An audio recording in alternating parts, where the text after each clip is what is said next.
Hi, thank you everyone for joining in. My name is Sarah Chung, and we have an invited guest. His name is Dr. Michel Gagne. I'm sure if you follow my channel, you will have known him from his other interviews, and you're going to learn great things from his presentation. Today, we're going to talk about his projects. Let you subscribe to my channel, and if you have any question, comment down below. Now, Dr. Gagne, welcome here and us with your new project. Okay, greeting to everyone. Nice to talk to you again, Sarah.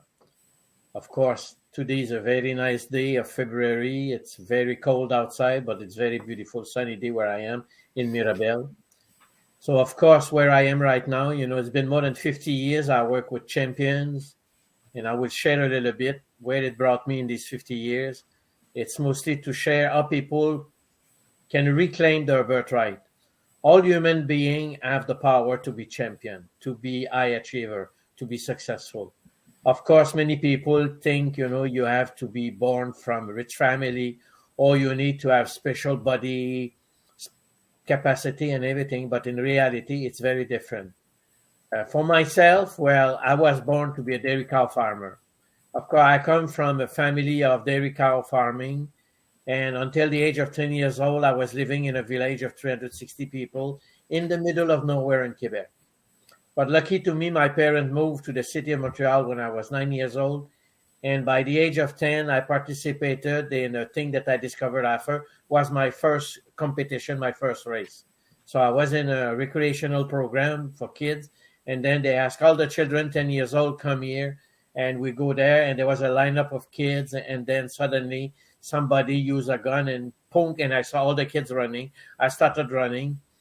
And at the end, there were people waiting. And then I was trying. I thought it was, you have to escape the people, and then they catch me. So I thought I was dead. But in fact, I won a race. It was my first. And this was my introduction to what sport was all about. Because in the dairy cow, the only thing we were running after were the cow, the chicken, and that's it.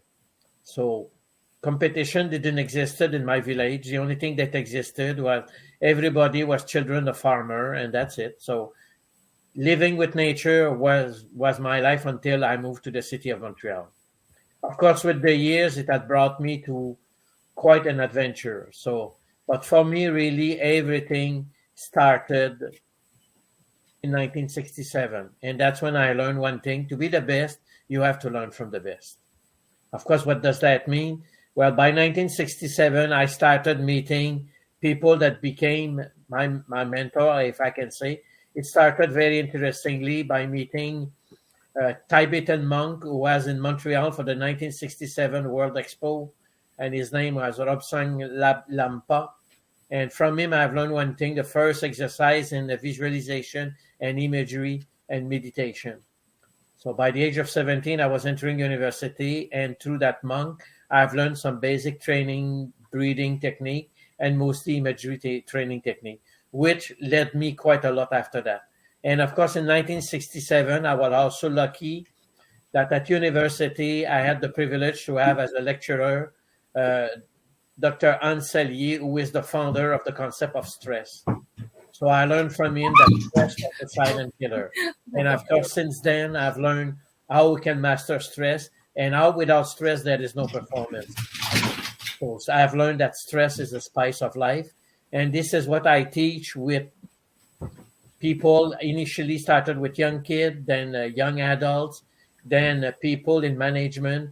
And this brought me up. So long story short, and of course, I had the privilege in my life to learn one thing, the most important. If you want to learn something, go to the originator of the idea of the concept. So I traveled the world. I went to Sweden. I went to Switzerland. I went to Spain. I went to France. I went to England. And of course, I traveled the world quite a lot, more than 40 times I traveled the world in the last 50 years. So I've worked in more than 40 countries, thousands and thousands of people in management and athlete. And for me, it really started in 1967. And 2 years ago, we did a reunion of the people I was working with. So I was 17 years old when I started, and these people were 12 and 14 years old. And very interesting, today, I'm still in contact with nearly 50 of them. And interestingly, this year is the Olympic game in China, and two of athletes that I had that I work with. One is Marie-Josée Turcotte, who is the anchor woman for the French channel of the Olympic game, and she was one of my high jumper, and now she is top anchor lady at Radio Canada. Another one is Gaëtan Boucher, who was in 1980 the first Olympic gold medalist from my club in Montreal. And now he is the analyst of the speed skating event. He was himself the first winner in Sarajevo Olympic game of the gold medal in speed skating. And in a way, he became the role model for a generation of young people. And of course, this has opened the concept. What the heck is it to be a champion? Because me, I've learned one thing. I was lucky enough in 1972, I went to Munich Olympic game. And I was part of a delegation, and I had the chance to go around as a VIP to see all the best Olympic athletes. I was in swimming pool seeing Mark Spitz winning 8 gold medals, Olga Korbut innovating the concept of gymnastics, and I saw her, and I had the privilege with Olga Korbut that I saw her performing in 1972 in Munich as the top gymnast, and I had the privilege in Malaysia years after to work with her coach, who was the Malaysian coach for the Commonwealth Games 1998. So, long story, very interesting. And I've learned, at the time I was young, there was one athlete very famous in the world, and his name was Cassius Clay, Muhammad Ali. And he had the concept, champions are not made in gym, champions are made with something they have deep inside them, a desire, a dream, a vision. So since then, I always say, if you have children who dream, send them to me. I want to work with them. And of course, I discovered that champions come in all kind of shape, from all kind of social status. Rich or poor can be champion. Champion is a mindset, and it's a mindset that develops very young. So you must desire, you must dream, you must vision. And of course, successful people know what they want. Unsuccessful people know what they don't want. And that's the big difference between the two. And that's why when I develop people, the first thing I always ask them, exactly what do you want? Why are you doing what you're doing? And many people actually watch the Olympic. You think athletes go to the Olympic because they want a gold medal? Very few athletes who go to the Olympic want a medal. Many of them, what they want is to be an athlete at the Olympic. They want to go to the Olympic. Me, I wanted to discover the Olympics since the age of 10 years old. I went to the Olympic in 1972 in Munich. But I went there never as an athlete. I was a member of a Canadian delegation because Montreal was hosting the 1976 Olympic game. So what I wanted was to go to the Olympic, and I went. I know athletes who have trained all their years for going to the Olympic, they never went because they wanted to win a medal. You don't want a medal. A medal happened as a consequence of doing a performance. You don't want a medal. You get it. It's connected with performance. And performance is the name of the game. You must want a performance. And that performance might give you the goal, might give you success. High performance people are very clear in what they want exactly. And many athletes, I discover it, working with so many athletes for so many years. At the Olympic, they want a picture of themselves in the game village. They want a picture of themselves with the champion. They want souvenir. Like right now in Beijing, all the athletes are looking for these panda. Only those who win medal receive the panda from the Olympic Committee. So many athletes are going all around Beijing right now to try to find panda, and all their family back home want a panda. So right now, even the Chinese factory who make these panda are now having to increase supply because there is a huge demand worldwide now for these panda as a souvenir from the Beijing Olympic game. So of course, I developed since then the concept of the me I see in my mind is the me I will be. So everything starts with a vision of yourself. You have to see yourself accomplishing your target, your dream. And of course, if you accomplish your dream, you might get a medal, you might be famous, you might be successful, and in my case, you might become rich. But they don't go there to be rich. They go there because they see themselves there. You have to see themselves. It's a deep introspection. And of course, for me, I was lucky, 1972, when I came back from Munich, I created the Montreal International Multisports Club. Of course, at that time, I was 22 years old. In Quebec, even when I applied for my club registration, I was rejected initially. They say, "Who are you to pretend to create Montreal International?" I say, "Well, I went to Munich. I saw what champions were. Before 1972, I saw them on a TV screen. TV screen is very small. That's an Olympic champion. But in Munich, I was walking with them. And I say, wow, if this is Olympic champion, my God, I got plenty in Montreal." And of course, they were very young at that time. So from my club, at the time, we created a multi-sport club, and one of the events was track and field. I was a track and field coach. I was a high jump coach. And of course, my athlete became successful after Munich very quick because I was able to make them dreaming of what? Well, becoming champion, becoming record holder. When you do what you do it better. And that's it. And can you see yourself doing what you do better than what you used to do? So you have to look what you are right now and dream what you want to be. And the rest in between is just everything you do day by day. Many people say you need to have very big goal. Yes, but you need daily goal. To become a champion is to do ordinary thing extremely well day by day. But most people don't practice every day. So high achiever champion have habits. High achiever habit. So I have a special program where I help people to reflect on the habits that they have developed in their life. And of course, from my Montreal International Club, this athlete, Gagne Boucher, and I think I can show you. I hope you can see it. Cool. So Gagne Boucher, the first athlete winning in 19, at the Sarajevo Olympic Games, 1980, took 8 years from 1972 to 1980 to be the first Olympic gold medalist at the Sarajevo Olympic Games. And with him, 8 athletes from the same club won from the 1980 Olympic Game until 1994 Olympic Game from the same club in Montreal. They were, 3 girls, 5 boys, won 25 Olympic medal in speed skating, all member of the Montreal International Club. More medal than Malaysia as a country has won ever Olympic medal since the beginning of the history of the Olympic. How come in one club, 8 athletes win 25 Olympic medal? And if you watch Beijing right now, you notice that there's a lot of French-Canadian athletes winning medal in speed skating. One of the best is Kim Boutin from Sherbrooke. So from these Montreal International athletes, it has created an awareness and opening that French-Canadian were among the best skaters in the world in the short track.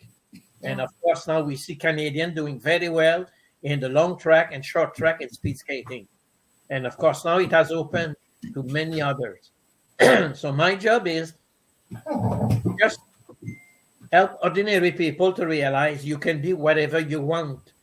How you do this? Every day do something better than yesterday. Every day. It's a day-by-day thing.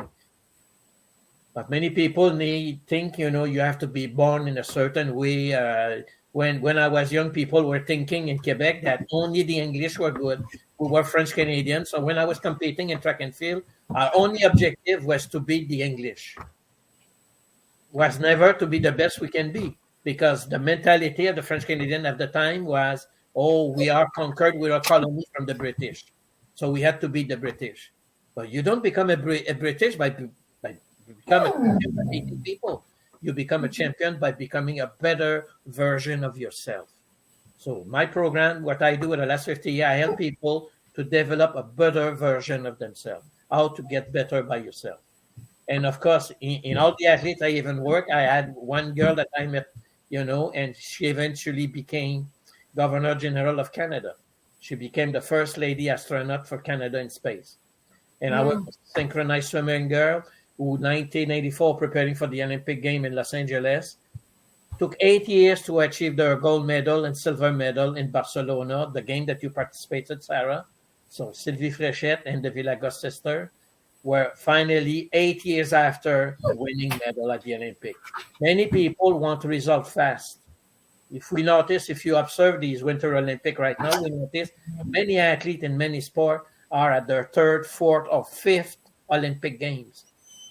So meaning to get medal doesn't happen necessarily at the first appearance, but it can. because we see at these Olympic Games again without pressure, like we saw it in Japan during last summer. Olympic game without spectator. We saw 13, 14 years old becoming Olympic champion. Here in Beijing, we see athletes 15 years old, 16 years old becoming Olympic champion at their first appearance. But usually it takes experience. But the last two Olympics, thanks to the pandemic, have removed the presence of public attendance. So the stadium are empty. And in China, you were there in 1990 at the Asian Games. The stadium, you see spectator. All of them are military personnel dressed as civilian to show that there are people in the stadium. But in fact, there is no ticket that have been sold in China. Only people have been given access to the site to show on TV that there are people watching the game. But this is military personnel from the Public Republic of China. So games are not the same anymore. And of course, what's the big difference with summer? I was lucky enough until 1976. I need to go. My dog. Hans, 1 second. My dog is wants me to open the door so that he can go out on. Okay, go ahead.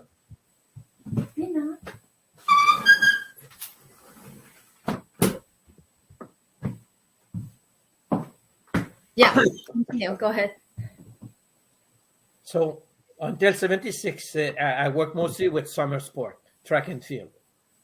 But after the Montreal Olympic Game, I lost my motivation. You know, I was a chief judge appointed for the Olympic events in the Olympic Stadium. I was manager of the training venue, and I was one of my athletes competing in the high jump competition. So the dream of everyone is to go to the Olympic. So as an official, track and field official, I wanted to be chief judge at the Olympic, and I was appointed. Then I was a coach of one athlete at the Olympic, and I wanted more. I was manager of the training venue for all the athletic events. So all the country coming to Montreal have to come through me for services, for training in preparation for the competition. But after that, I wanted to show, if I've done this in track and field, can I do it somewhere else? And I started in 1977 working with the Quebec Figure Skating Association. Because at the time, you notice, if you watch a little bit figure skating, now with these young Russians, they're doing 4 spin. They call it quadruple. Before it was triple, but in the 70s, it was doubles. So me, I realized one thing, I'm a high jump coach. And the only thing that was missing to the figure skater to do triple was they were just jumping too low. So I brought them high jump technique that is now used. If you look at the figure skating, you will notice that when they jump, before doing the spin, the triple or quadruple, they are using their arm and their free leg. So this is high jump technique that I brought to the concept of figure skating. And for years, until 1988, I worked with Canadian figure skater. So I became a consultant with the Canadian Figure Skating Association, working with all the French-Canadian speaking athletes on the Canadian team. Because at the time, many of the young French-Canadians were not speaking English. Now it's totally different. Now the young generation now is most of them fully bilingual. Because Canada is a bilingual country. So if your coach speaks English and you speak only French, you have a communication problem. And I was the one bridging the gap with the athletes in that case. So for years, I worked with figure skating. And from figure skating, of course, I was still continuing doing my track and field, and I was still involved, in synchronized swimming. And when I went to Malaysia in 1989, of course, I moved to a country that had no success in anything. They were good, but because I had the mentality of what I did in Quebec, champion ordinary people. And at the time, your Minister of Youth and Sport, Dato Najib Tun Razak, who is actually very famous for other reasons, sent me all over Malaysia to assess our Malaysian material for world-class performance. And I had the privilege in 1988-89 to travel all the states of Malaysia, including the jungle of Borneo, including your hometown, Kinokota, Kinabalu, and mostly going to school and sports club and assess, have you seen any champion? I say, well, I've seen in Malaysia as many champions in potential that I've seen in Canada. The only thing Malaysian people think, oh, we are small people, we are poor people, we cannot make it. And of course, today, we even have Malaysian competing at the Beijing Olympic, Winter Olympic, Malaysia don't even have snow. How come Malaysia, a summer country, eternal summer, can have an athlete doing alpine ski, doing figure skating? Well, ordinary people can achieve anything they want. It's just a matter of being committed, having dreams, and making it happen. So all this has evolved. And of course, if we compare summer and winter sport, most countries in the world don't have winter all year long. But many countries in the world have summer all year long. Canada naturally have been a winter country. We have for 4-5 months a year winter. So winter sport are very popular, mostly the ice hockey. And actually, you will notice right now the best ice hockey team for female in the world is the Canadian ice hockey team.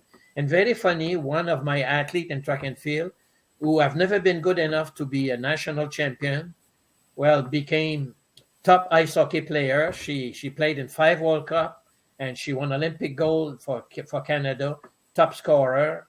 Her name is France Saint-Louis. Was a top, ice hockey player coming from track and field.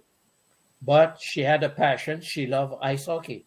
And she eventually created a ice hockey program in the Cégep in Quebec, a sport études program for young girls who want to become ice hockey player. And now we see a lot of young French-Canadian hockey players being on the National Olympic team in Beijing. And we say a lot of it thanks to France Saint-Louis, who became one of the first phys ed education teachers to decide to promote ice hockey for girls. And of course, ice hockey for girls is growing in number in Canada. But we notice one thing because of winter situation, even Jamaica, now they have a alpine skier at 37 years old. Of course, finished last in the competition. So what? He's an ordinary guy, but how to do, alpine ski in Jamaica? There is no snow either. But he migrated to Europe and he trained and he qualified for Jamaica competing in alpine ski, which, the beauty of Europe, they have the Alpine, the Alps mountain. So they have places where they can ski all year long. And this is one of the problems in Canada. When summer comes, where do you do your winter sport? Most of our Canadian athletes have to migrate. They either go to New Zealand, because when it's summer in Canada, it's winter in New Zealand. And in New Zealand, they have fantastic slope for alpine ski. Or they go to Europe. And it's the same thing for many countries. Many athletes have to develop. Even right now, the men hockey team from China are mostly made of Chinese Canadians. Because hockey didn't exist in China. Now, after these Beijing Olympics, you can count on one thing. You're going to see a lot of ice hockey clubs emerging in China, and the Chinese government will be committed. Chinese can be good ice hockey player, but until these Beijing Olympic Games, they've never been exposed, because China is a cold country in the winter, but no snow. And the Beijing Olympic Games show us one thing. If you put the money where it is, you can have among the most beautiful winter Olympic facility. Of course, at what cost? Well, China put the dollar bill to make it happen. Their facility are unbelievable. They're above anything that anybody have done in the world. And of course, many people are saying, but their snow is not even natural. Of course, it's use of water. They use this snow cannon. But many of the skiers now are saying the beauty of artificial snow, it's more consistent than natural snow. And here in Canada, sometimes it's the snow is compact, sometimes it's very fluffy. So natural snow is very variable, where artificial snow is consistent.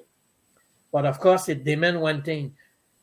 Winter competition athletes have to go overseas because of seasonal adaptation. And we see even Canada training, athletes in figure skating that come from other countries. Malaysia had their first figure skater at the last Olympic game, and he was trained in Toronto, thanks to you, Sarah, at the Mariposa School of Figure Skating, with Doug Lee as master instructor. And actually, I worked with Doug in the 70s before moving to Malaysia. So, and it's a story all over the world. And many people don't realize, to be a champion, it doesn't always happen in your backyard. You have to be ready to pack your luggage and to go where the expertise is for you to become a champion. You have to go where the best of the best are. Because to be the best, you have to learn from the best. And that's why it is very important for athletes to move, to go around. The only thing is many officials want to keep them so that they get the pride of the success of others. And you notice at the Beijing Olympic, we see athletes championing, winning medal. Where are the coaches? We barely mention their name. Coach has the big shadow in the success of others, and that's the beauty of the Olympic, winter or summer. The story of coaching is the same. Without a coach, no athlete make it happen. But athletes come from all shape of life, all social strata, and all culture can succeed. So summer country can succeed in winter sport. Winter country can succeed in summer sport. We have to allow people to achieve their dreams, their vision, and to claim their birthright to be what they are born to be. And who know why you are born to be? Yourself. You have to discover within yourself what are your dreams, your vision, your desire to succeed. And basically, this is what it's all about. First, you have to realize that you cannot borrow body of others, but you can borrow their habits. So it's to learn 21 basic habits of the champion and the high achiever. And habits is something that we learn from our family first, our culture, our education, our religion, our language, our country. And sometimes we say they become trapped into us until we die. You know, it's forever. And this is where things come from. But it's basically in young age that we build up. How do we build up this? Well, first, from everything we hear as a new baby, we learn from our environment. We learn to adjust to our environment. So if our environment is made of loser, we become a loser. If your environment is made of rich people, you have a high chance to be rich. So we adapt to the environment we are born. So if you take a newborn baby and you bring him to any country in the world, he will become part of that culture, part of that country. He will be educated there, will become there. And if you are in Quebec and in Canada, and Sarah, you're a good example, your sons were born in Canada. Are they Malaysian or are they Canadians? Of course, if I look outside, of course, they are Chinese. Mommy's a Chinese, daddy's a Chinese. But your son, what are they? It's to them to decide who they are. And the beauty, you give them access to an open world. You are Chinese by genes, but you are Canadian by birth, by education, by culture. But you are also a Malaysian because my mom is a Malaysian. So what I be me, I have a son that by the same age as one of your sons. He's going to be 15 soon. And my son's mother is a Filipino. What is he? A Filipino. He's been born in Malaysia. He lived 13 years of his life in Malaysia. He is more Malaysian than he's Canadian.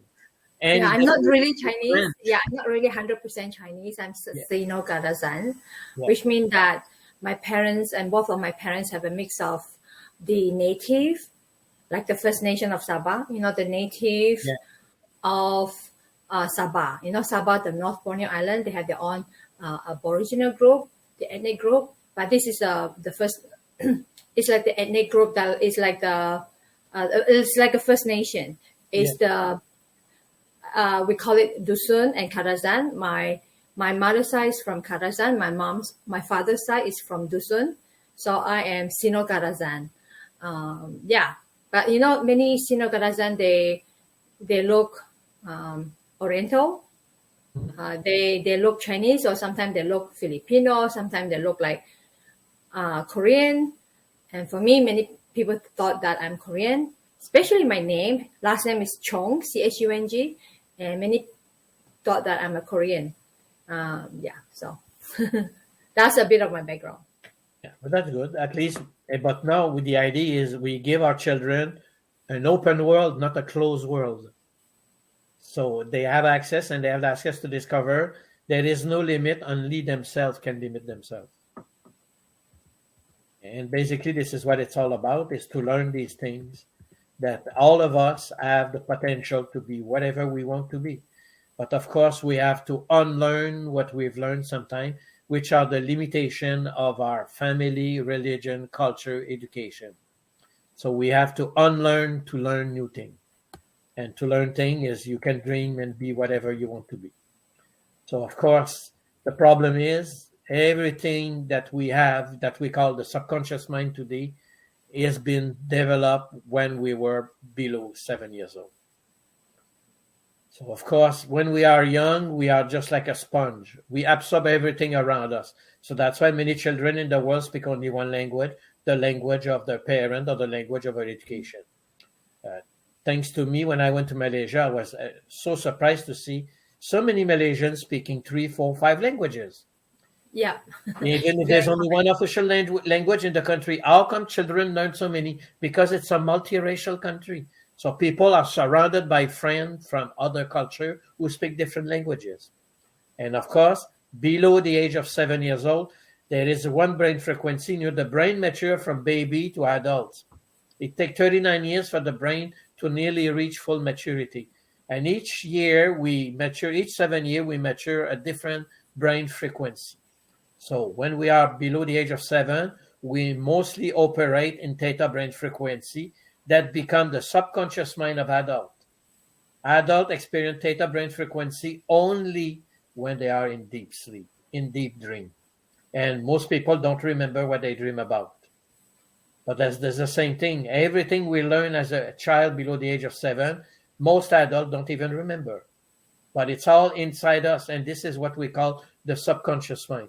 That's why many people say that people are limited by their subconscious mind. And they say you have to reprogram. The brain is not a computer. A computer has been developed by understanding the brain. The brain is conditioned. We adapt to the environment by conditioning ourselves to the environment. Well, you've learned in Canada, outside it's cold, but you learn one thing. Without proper clothing, you can have frostbite at minus 30 in 10 minutes. But in Malaysia, how do you survive at 28-degree temperature all year long? As a foreigner, I was always surprised. How come Malaysians don't sweat? But foreigner, we walk 10 minutes outside, we're wet everywhere. Because our sweat glands have not learned to sweat. In Malaysia, when you're born, temperature is 28 or 30. So your sweat glands start to learn to sweat at birth. Me, I've been born at minus 20. When do you think my sweat gland learn to sweat? Only when I'm indoor in the house. So that's why me in the winter, I never feel cold. Temperature is inside the body is always around 38.5. Outside is cold. Inside is always the same. My temperature in Malaysia is the same temperature as when I'm in Canada at minus 30. So where's the concept of I'm cold, I'm hot? It's based on the skin. So it's the skin perception that gives the idea of people I'm cold or I'm hot. Which in fact, the body is always at the same temperature. Temperature of Malaysian is the same temperature as Canadian or about closely the same. So body temperature is an internal thing, not an external. But we have learned, we've been conditioned by the skin. What is, I know in Malaysia, as soon as you drop the temperature below 26 degrees, they say chilly, cold. But it's not cold, 26 degrees. Come on, give me a break. It's winter, I keep my house at 24 degrees. Hotter than that, it's too hot, 28 degrees. My God, I'm sweating like crazy. Malaysia, 28 all the time, everywhere. So that's why me, when I'm in Malaysia, I put the aircon all the time because it's too hot and humid in Malaysia. But bring a Malaysian in Canada, they say so cold, so cold, so cold. Us, we like temperature in the summer around 16, 20 degrees. This is very good summer. Not too hot, not too cold. And of course, it's all about theta mind programming. So most of the mental training I do is always inducing the theta mind brain frequency. Because that's the brain that was active when we were children. And when we are children, we reject nothing. We accept everything. We don't have preconceived things. We don't have values and beliefs that limit us. Children are not limited. You can tell a child you're a champion. They will believe it. And I like working with children when they're 6, 7, 8 years old because they're dreamers. And let's continue dreaming. And I remember one of the Malaysian top athlete, Alia Young, in a water ski. She started using my mental training program at the age of 8 years old. She became the youngest gold medalist at the SEA Games in Jakarta. And of course, what happened when we are young? Well, we watch our parents and we learn from our parents. So if your parent are a high achiever, you have a chance to become a high achiever. If your parents are loser, you have a chance to become a loser. If you're a parent or cheater, you have a good chance to be cheating. So we watch our parents and we copycat our parents. You watch your siblings. So if you're born in a one-child family, is different than being born in a 17-children family. My father was born in a 17-children family. My mother was born in a 15-children family. So, of course, you learn from your sibling. You watch them. And, of course, you follow, like, or hate your sibling. You watch your relative and your community. And we learn a lot from relative and community.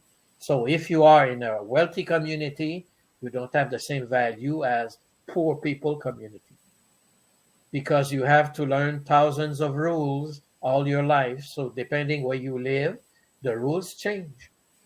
Me, I've been raised in a farm for 9 years. So what did I learn? The law of nature. So I have an habit. I sleep 4 hours a day. And I always wake up around 3, 4, 5 in the morning. Why? My job as a kid on the farm was to collect the eggs that were just hatched by the chicken. And of course, my uncle and parents, they were going to the barn to milk the cow. So I've learned the rule of the farm. It's nature that called the life on the farm. Nothing, it's not the clock. There is no time to lunch, time to go. There is nature called. When it is spring, what do you do in spring? You do what needs to be done in spring. When it's summer, what do you do in summer? You know what needs to be done in summer. What do you do in the fall season? You do what needs to be done in the fall season. What do you do in winter? Well, you do what you do. The rules change. But people in the city are completely different. Urban environment is totally different. So to be a member of our family and community, the first years are just made on observing the rules and to integrate, to condition ourselves to adapt to the rule of the family and the community. This includes religious, this includes language, this includes all kind of behavior that are accepted in our community. So that's how we become conditioned.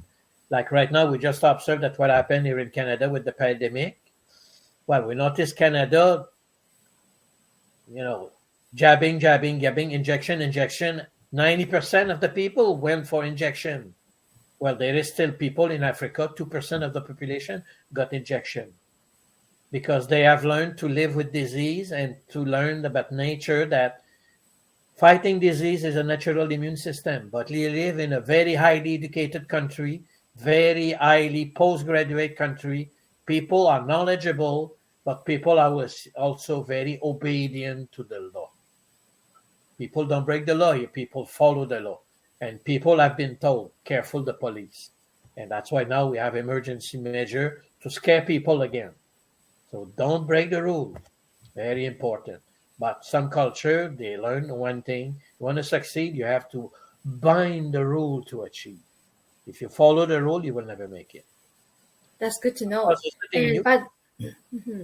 So that's good to know. So whoever want to continue with this conversation, make sure you check my YouTube channel and also my podcast. This conversation will also be in my podcast as well. And Dr. Gagne, he is going to present at the next discussion, where he's going to show his presentation slides and talk more detail about the Olympic Games versus Summer Games, as well as the differences, the strengths, and the athletes. So stay tuned. And thanks for tuning in, and make sure you check the description below on how to contact Dr. Gagne. Cheers for now. Take care. Bye. Very good. Have a good day.